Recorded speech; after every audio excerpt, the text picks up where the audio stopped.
Yara päritolu lugu on lugu kahest mehest, kes kohtusid õhtusöögipeol Norras üle 100 aasta tagasi.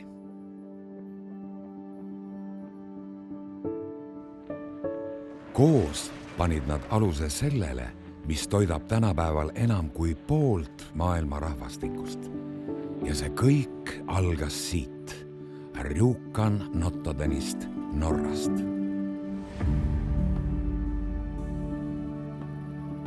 Kasutades hüdroelektrijaama energiat õhust lämmastiku tootmiseks, ei loonud Kristjan Birkelandi uudishimu ja Sam Eide ambitsioon mitte ainult alust mineraalväetiste suuremahuliseks tootmiseks, vaid sillutasid ka teed tööstusrevolutsioonile Norras. Mineraalväetiste olemasolu tähendas seda, et näljahädasid Euroopas sai nüüdsest vältida.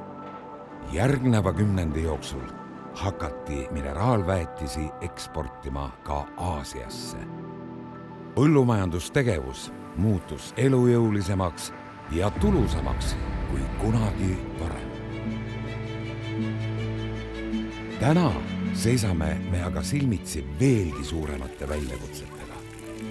Meie sihikindlus nende väljakutsete lahendamisel on tugevam kui kunagi varem. Selleks on vaja ulatuslikku koostööd, innovatsiooni ja laialdast teadmiste jagamist. Yara on juba üle 100 aasta rakendanud oma teadmisi, aidates vastutustundlikult toita maailma. Üheskoos suudame kasvatada tulevikku.